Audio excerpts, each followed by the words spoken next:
सत श्री अकाल दोस्तों अज गल करांगे महान गायक दगाना गायकी दे बादशाह लोक गायक सरदार अमर सिंह चमकीला ते बीबा अमरजोत जी बारे।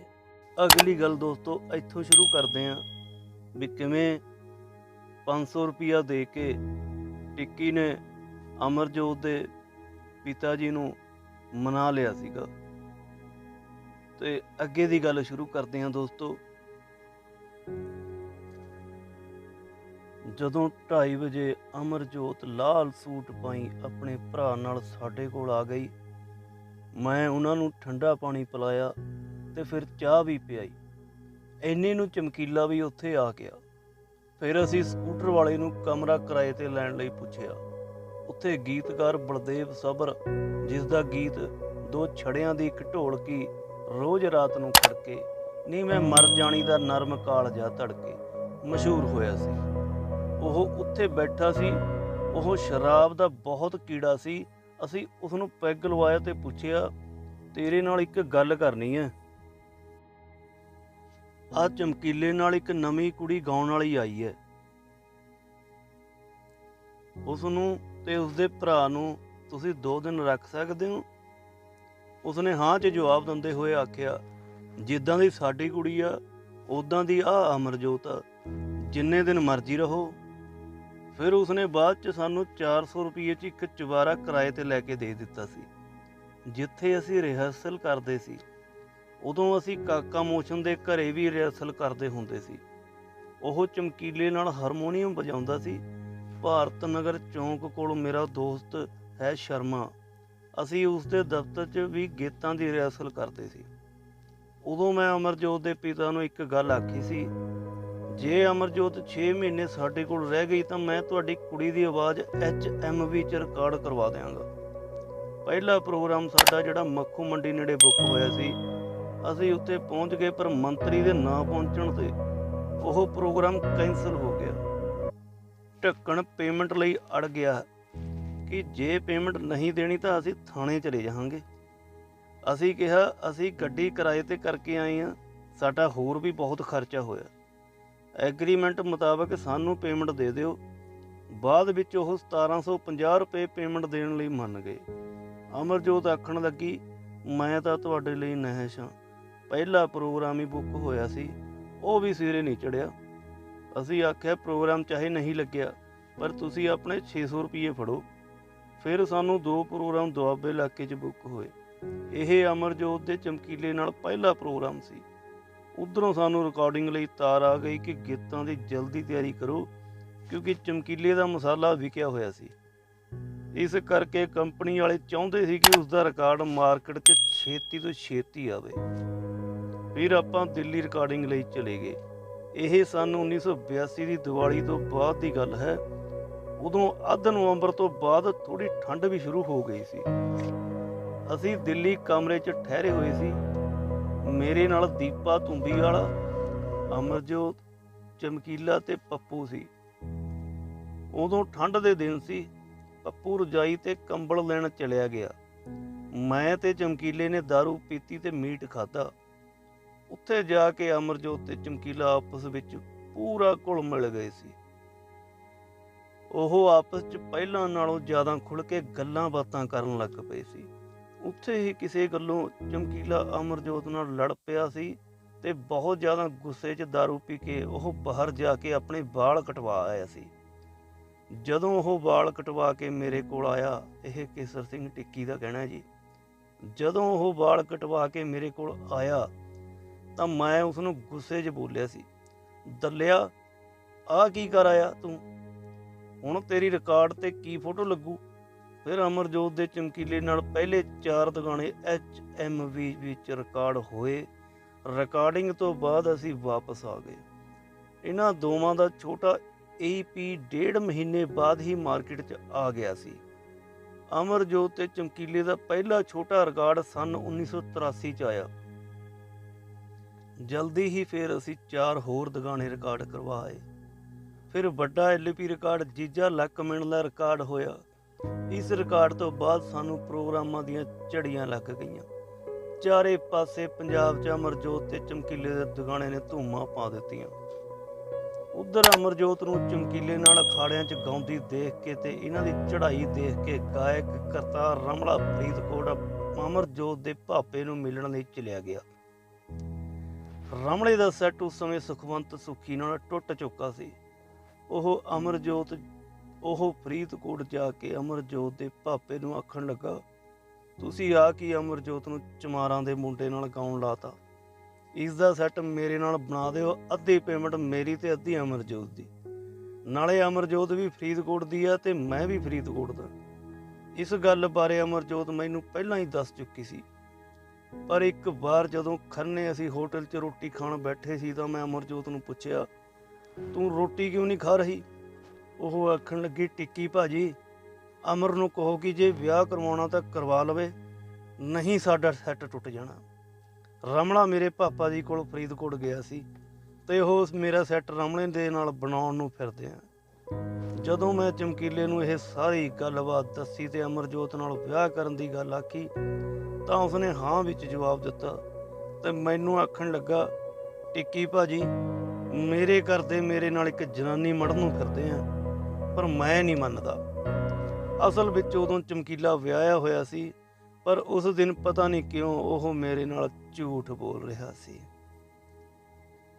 ਅਮਰਜੋਤ ਦਾ ਚਮਕੀਲੇ ਨਾਲ ਵਿਆਹ ਫਗਵਾੜੇ ਹੋਣ ਵਾਲਾ ਹੈ। ਇਸ ਬਾਰੇ ਇਹਨਾਂ ਦੋਵਾਂ ਤੋਂ ਇਲਾਵਾ ਸਿਰਫ ਮੈਨੂੰ ਹੀ ਪਤਾ ਸੀ। ਅਸੀਂ ਸਮਾਂ ਵੇਖ ਕੇ ਉਦਣ ਵਿਆਹ ਦੀ ਤਰੀਕ ਤੈਅ ਕਰ ਲਈ ਜਿੱਦਣ ਅਮਰਜੋਤ ਦੇ ਡੈਡੀ ਤੇ ਭਰਾ ਨੇ ਕਿਤੇ ਜ਼ਰੂਰੀ ਕੰਮ ਜਾਣਾ ਸੀ। ਚਮਕੀਲੇ ਨੇ ਮੈਨੂੰ ਰਾਤ ਹੀ ਫਗਵਾੜੇ ਭੇਜ ਦਿੱਤਾ ਸੀ ਤੇ ਆਖਿਆ ਸੀ, ਭਾਜੀ ਤੁਸੀਂ ਉੱਥੇ ਜਾ ਕੇ ਸਾਰਾ ਪ੍ਰਬੰਧ ਕਰ ਲਓ। ਫਗਵਾੜੇ ਜਾ ਕੇ ਮੈਂ ਸਬਜ਼ੀ ਮੰਡੀ ਦੇ ਸਾਹਮਣੇ ਅਵਤਾਰ ਫੌਜੀ ਸਪੀਕਰਾਂ ਵਾਲੇ ਨੂੰ ਮਿਲਿਆ ਤੇ ਆਖਿਆ, ਤੂੰ ਘਰੇ ਟੈਂਟ ਲਵਾ ਦੇਵੀਂ ਤੇ ਹੋਰ ਵਿਆਹ ਦੇ ਸਾਰੇ ਬੰਦੋਬਸਤ ਕਰ ਦੇਵੀਂ। ਉਹ ਇਸ ਕੰਮ ਲਈ ਰਾਜ਼ੀ ਹੋ ਗਿਆ ਤੇ ਇਸ ਵਿਆਹ ਬਾਰੇ ਮੈਂ ਆਪਣੇ ਮਾਤਾ ਪਿਤਾ ਨਾਲ ਵੀ ਗੱਲ ਕਰ ਲਈ ਸੀ। ਇਹ ਸਾਰੀ ਗੱਲ ਮੈਂ ਲੁਧਿਆਣੇ ਜਾ ਕੇ ਚਮਕੀਲੇ ਨੂੰ ਦੱਸੀ। ਮੈਂ ਲੁਧਿਆਣੇ ਤੋਂ ਟੈਕਸੀ ਕਰਕੇ ਅਮਰਜੋਤ ਨੂੰ ਨਾਲ ਲੈ ਆਇਆ ਸੀ ਤੇ ਚਮਕੀਲਾ ਰਾਤ ਦਾ ਹੀ ਪਹਿਲਾਂ ਫਗਵਾੜੇ ਪਹੁੰਚ ਗਿਆ ਸੀ। ਇਹ ਉਹੀ ਟੈਕਸੀ ਸੀ ਜੋ ਬਾਅਦ ਵਿੱਚ ਚਮਕੀਲੇ ਨੇ ਖਰੀਦ ਲਈ ਸੀ। ਇਸ ਦਾ ਨੰਬਰ HRE 1786 ਸੀ। ਅਸੀਂ ਵਿਆਹ ਦਾ ਕੰਮ ਬੜੀ ਛੇਤੀ ਹੀ ਨਿਬੇੜ ਲਿਆ ਸੀ। ਫਗਵਾੜੇ ਸੈਣੀਆਂ ਦੇ ਗੁਰਦੁਆਰੇ ਦੇ ਗ੍ਰੰਥੀ ਗਿਆਨੀ ਸੁੱਖਾ ਸਿੰਘ, ਜੋ ਇਸ ਸਮੇਂ ਵਿਦੇਸ਼ 'ਚ ਹਨ, ਨੂੰ ਮੈਂ ਪਹਿਲਾਂ ਹੀ ਦੱਸ ਦਿੱਤਾ ਸੀ ਕਿ ਅਸੀਂ ਇਹ ਨਜਾਇਜ਼ ਕੰਮ ਕਰ ਰਹੇ ਹਾਂ। ਤੁਸੀਂ ਅੱਧੇ ਘੰਟੇ ਲਈ ਸ੍ਰੀ ਗੁਰੂ ਗ੍ਰੰਥ ਸਾਹਿਬ ਜੀ ਦੀ ਬੀੜ ਸਾਡੇ ਘਰੇ ਕਾਰ 'ਚ ਲੈ ਕੇ ਆਉਣਾ ਤੇ ਪਾਠ ਕੀਤੇ ਬਿਨਾਂ ਹੀ ਲਾਵਾਂ ਦੇ ਸਰੋਗ ਪੜ੍ਹਦੇ ਨੇ। ਚਮਕੀਲਾ ਵਿਆਹ ਲਈ ਪਹਿਲਾਂ ਹੀ ਤਿਆਰ ਸੀ ਤੇ ਅਮਰਜੋਤ ਵੀ ਲਾਲ ਸੂਟ ਪਾ ਕੇ ਛੇਤੀ ਹੀ ਤਿਆਰ ਹੋ ਗਈ। ਲਾਵਾਂ ਦਾ ਕੰਮ ਅਸੀਂ 11 ਵਜੇ ਤੱਕ ਮੁਕਾ ਦਿੱਤਾ ਸੀ। ਫਗਵਾੜੇ ਦੇ ਸੁਖਚੈਨ ਨਗਰ, ਜਿਸ ਘਰ ਵਿੱਚ ਅਮਰਜੋਤ ਤੇ ਚਮਕੀਲੇ ਦੀਆਂ ਲਾਵਾਂ ਹੋਈਆਂ ਸਨ, ਉਹ ਘਰ ਬਾਅਦ 'ਚ ਅਸੀਂ ਵੇਚ ਦਿੱਤਾ ਸੀ। ਉੱਥੇ ਹੁਣ ਕਿਸੇ ਨੇ ਵੱਡੀ ਕੋਠੀ ਪਾਈ ਹੋਈ ਹੈ। ਬਾਅਦ ਵਿੱਚ ਮੈਂ ਤੇ ਮੇਰੀ ਪਤਨੀ ਸੁਰਿੰਦਰ ਕੌਰ ਨੇ ਲੁਧਿਆਣੇ ਆ ਕੇ ਮਕਾਨ ਖਰੀਦ ਲਿਆ ਸੀ। ਇਸ ਸਮੇਂ ਫਗਵਾੜੇ ਮੇਰਾ ਛੋਟਾ ਭਰਾ ਸੁਖਦੇਵ ਸਿੰਘ ਬਸੂਟੇ ਤੇ ਦੂਜਾ ਅਮਰਜੀਤ ਸਿੰਘ ਬਸੂਟੇ ਪਰਿਵਾਰ ਸਮੇਤ ਰਹਿ ਰਹੇ ਹਨ। ਵਿਆਹ ਦੀਆਂ ਫੋਟੋਆਂ ਖਿੱਚਣ ਲਈ ਮੈਂ ਜੋਗਿੰਦਰ ਸਿੰਘ ਬਿਜਲੀ ਉਰਫ ਪੱਪੂ ਸਟੂਡੀਓ ਵਾਲੇ ਨੂੰ ਬੁਲਾ ਲਿਆ ਸੀ। ਪੱਲਾ ਮੇਰੇ ਪਿਓ ਸ਼੍ਰੀ ਰਤਨ ਸਿੰਘ ਨੇ ਫੜਾ ਦਿੱਤਾ ਸੀ ਤੇ ਪਾਣੀ ਮੇਰੀ ਮਾਂ ਸ਼੍ਰੀਮਤੀ ਨਸੀਬ ਕੌਰ ਨੇ ਦੋਵਾਂ ਦੇ ਸਿਰ ਤੋਂ ਵਾਰ ਕੇ ਪੀ ਲਿਆ ਸੀ।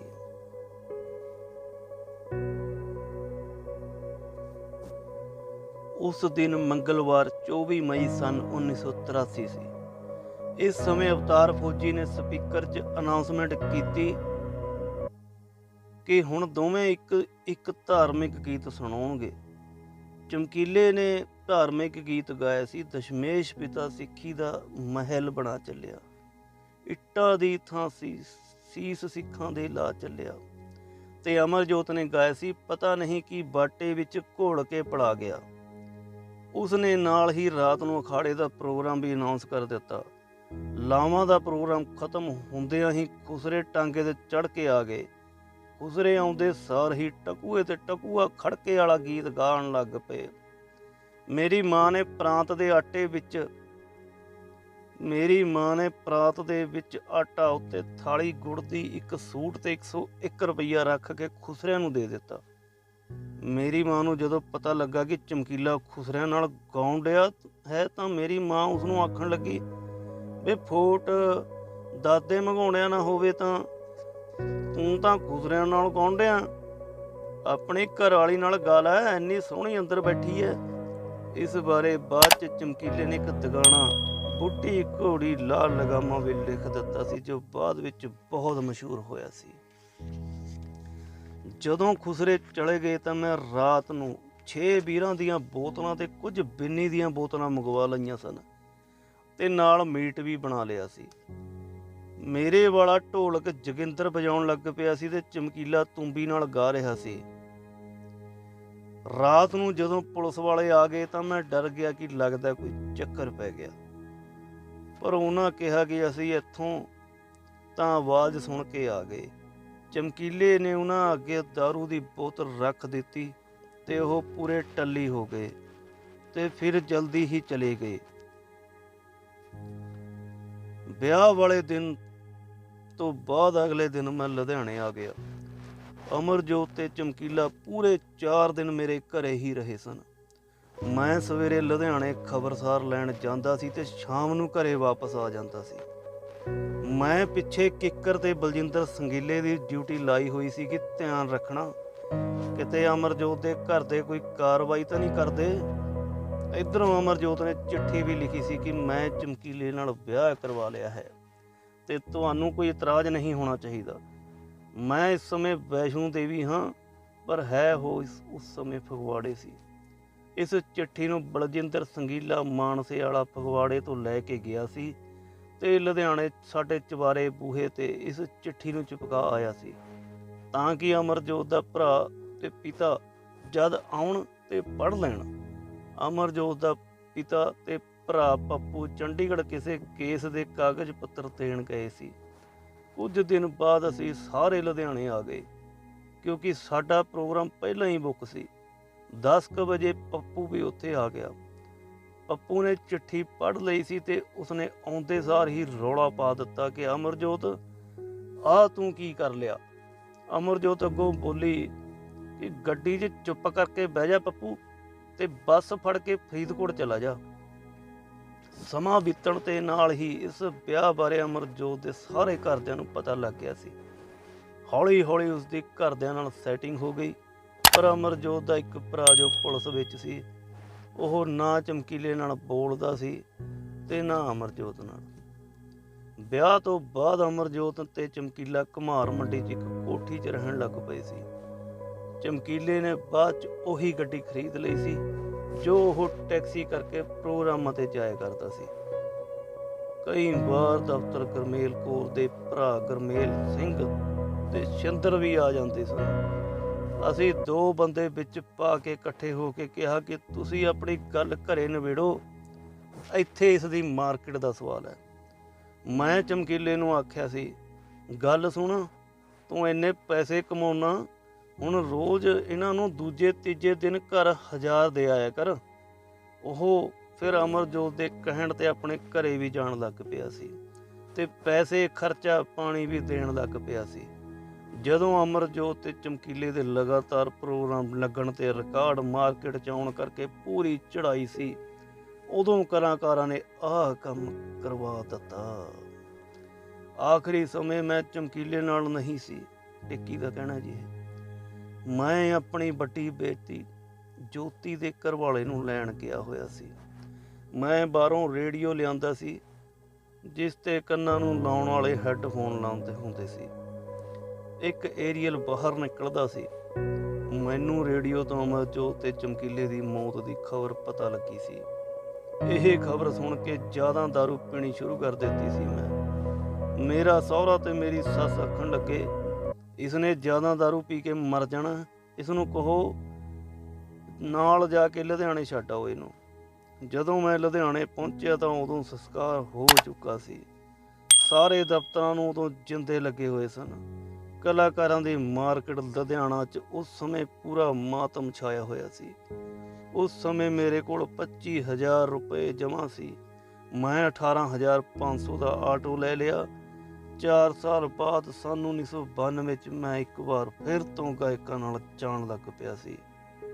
ਮੈਂ ਅਮਰਜੋਤ ਤੇ ਚਮਕੀਲੇ ਨੂੰ ਸਿਖਾਇਆ ਸੀ ਕਿ ਆਪਾਂ ਰਾਹ 'ਚ ਬੈਠੇ ਵੱਡੇ ਵੱਡੇ ਖੜੱਪੇ ਸੱਪਾਂ ਭਾਵ ਕਲਾਕਾਰਾਂ ਦਾ ਰਸਤਾ ਕਿਵੇਂ ਕੱਟਣਾ ਹੈ।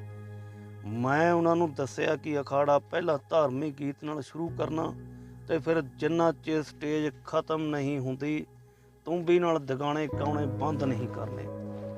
ਅਸੀਂ ਸਟੇਜ ਤੇ ਲੋਕਾਂ ਵੱਲੋਂ ਮਿਲਦੇ ਪੈਸੇ ਅਨਾਉਂਸ ਕਰਨੇ ਵੀ ਬੰਦ ਕੀਤੇ ਹੋਏ ਸੀ। ਅੱਜ ਦੇ ਕਈ ਕਲਾਕਾਰ ਜੋ ਕਹਿੰਦੇ ਨੇ ਕਿ ਅਸੀਂ ਤਾਂ ਅਮਰਜੋਤ ਤੇ ਚਮਕੀਲੇ ਦੇ ਨਾਲ ਰਹਿੰਦੇ ਰਹੇ, ਇਹ ਸਭ ਝੂਠ ਹੈ। ਸਰਦੂਲ ਸਿਕੰਦਰ ਵੀ ਬਸ ਚਮਕੀਲੇ ਨੂੰ ਉਦੋਂ ਮਿਲਿਆ ਸੀ ਜਦੋਂ ਅਸੀਂ ਇੱਕ ਵਾਰ ਰਿਹਰਸਲ ਕਰਦੇ ਪਏ ਸੀ। ਇਹ ਕਿਤੋਂ ਕੀਰਤਨ ਕਰਕੇ ਆਇਆ ਸੀ। ਚਮਕੀਲਾ ਇੱਕ ਗੀਤ ਦੀ ਕੰਪੋਜੀਸ਼ਨ ਬਣਾ ਰਿਹਾ ਸੀ। ਤੇਰੀ ਠੰਡੜੀ ਛਾਂ ਨੇ ਪਾ ਦਿੱਤਾ ਹਨੇਰਾ, ਤੇਰੇ ਹੇਠ ਜੰਡੋਰਿਆ ਵੇ ਵੱਢ ਤਾਂ ਮਿਰਜਾ ਮੇਰਾ। ਸਰਦੂਲ ਢੋਲਕ ਸੁਣ ਕੇ ਸਾਡੇ ਕਮਰੇ 'ਚ ਆਇਆ ਸੀ ਤੇ ਕਹਿੰਦਾ ਯਾਰ ਮੈਨੂੰ ਇਹ ਗੀਤ ਗਾਉਣ ਲਈ ਦੇ ਦਿਓ। ਚਮਕੀਲਾ ਕਹਿੰਦਾ ਤੂੰ ਗਾ ਲੈ, ਕੋਈ ਗੱਲ ਨਹੀਂ। ਬਸ ਇੰਨੀ ਗੱਲ ਹੋਈ ਆ। 2 ਗੀਤ ਦਿੱਤੇ, ਇੱਕ ਦਗਾਣਾ, ਇੱਕ ਕੁੜੀ ਚਵਾਰੇ ਚੜ੍ਹਦੀ ਆ ਤੇ ਨਿੱਤ ਇਸ਼ਾਰੇ ਕਰਦੀ ਆ। ਲਾ ਗਈ ਸਿਰ ਤੇ ਠੋਲਾ, ਦੱਸੋ ਮੁੰਡਿਓ ਹਾਣ ਦਿਓ ਇਹ ਕੌਣ ਪਟੋਲਾ। ਪਾਲੀ ਦੇਤ ਵਾਲੀਏ ਦੀ ਵੀ ਮੈਂ ਗੱਲ ਦੱਸਦਾ। ਉਸਨੇ ਮੈਨੂੰ ਆਖਿਆ ਸੀ ਕਿ ਮੇਰਾ ਗੀਤ ਰਿਕਾਰਡ ਕਰਵਾ ਦਿਓ ਅਮਰਜੋਤ ਤੇ ਚਮਕੀਲੇ ਦੀ ਆਵਾਜ਼ 'ਚ। ਮੈਂ ਕਿਹਾ ਸੀ ਤੂੰ ਦਿੱਲੀ ਆ ਜੀ, ਚਮਕੀਲੇ ਦੀ ਰਿਕਾਰਡਿੰਗ ਹੋਣ ਵਾਲੀ ਹੈ ਕੁਝ ਦਿਨਾਂ 'ਚ। ਪਾਲੀ ਆਪਣੇ ਨਾਲ ਡਾਕਟਰ ਤਸੀਮ ਮੋਗੇ ਵਾਲੇ ਨੂੰ ਨਾਲ ਲੈ ਕੇ ਆ ਗਿਆ, ਜਿਸ ਦੀ ਬਿਲਡਿੰਗ 'ਚ ਚਮਕੀਲੇ ਦਾ ਦਫ਼ਤਰ ਸੀ। ਮੇਰੇ ਵੱਲੋਂ ਚਮਕੀਲੇ ਨੂੰ ਕਹਿਣ ਤੇ ਹੀ ਪਾਲੀ ਦਾ ਇਹ ਦੁਗਾਣਾ ਭਾਬੀਏ ਭਰਿੰਡ ਰੰਗੀਏ ਪੁੰਨ ਖੱਟ ਲੈ ਬਣਾ ਦੇ ਜੋੜੀ ਅਮਰਜੋਤ ਤੇ ਚਮਕੀਲੇ ਦੀ ਆਵਾਜ਼ 'ਚ ਰਿਕਾਰਡ ਹੋਇਆ ਸੀ। ਪਰ ਹੁਣ ਜਦੋਂ ਕਦੇ ਵੀ ਪਾਲੀ ਨੂੰ ਇਸ ਦੁਗਾਣੇ ਦੇ ਰਿਕਾਰਡ ਬਾਰੇ ਕੋਈ ਵੀ ਪੁੱਛਦਾ ਤਾਂ ਉਹ ਇਹ ਕਦੀ ਨਹੀਂ ਕਹਿੰਦਾ ਕਿ ਟਿੱਕੀ ਨੇ ਮੈਨੂੰ ਇਸ ਗੀਤ ਕਰਕੇ ਦਿੱਲੀ ਬੁਲਾਇਆ ਸੀ। ਮੈਂ ਚਮਕੀਲੇ ਨੂੰ ਪੈਦਾ ਕੀਤਾ ਸੀ। ਅਮਰਜੋਤ ਤੇ ਚਮਕੀਲਾ ਸਮਕਾਲੀ ਕਲਾਕਾਰਾਂ ਦਾ ਆਦਰ ਵੀ ਕਰਦੇ ਸੀ। ਚਮਕੀਲਾ ਦਾ ਦਦਾਰ ਤੇ ਛਿੰਦੇ ਦੇ ਆਉਣ ਤੇ ਆਪਣੀ ਕੁਰਸੀ ਤੱਕ ਛੱਡ ਦਿੰਦਾ ਸੀ। ਤਾਂ ਦੋਸਤੋ, ਇਹ ਸੀਗੀ ਕੇਸਰ ਸਿੰਘ ਟਿੱਕੀ ਵੱਲੋਂ ਦਿੱਤੀਆਂ ਕੁਝ ਜਾਣਕਾਰੀਆਂ। ਆਸ ਕਰਦਾ ਤੁਹਾਨੂੰ ਪਸੰਦ ਆਉਣਗੀਆਂ। ਤੁਸੀਂ ਆਪਣੇ ਕਮੈਂਟ ਕਰਕੇ ਜ਼ਰੂਰ ਦੱਸਿਓ। ਮਿਲਦੇ ਹਾਂ ਅਗਲੀ ਜਾਣਕਾਰੀ ਨਾਲ। ਧੰਨਵਾਦ ਜੀ।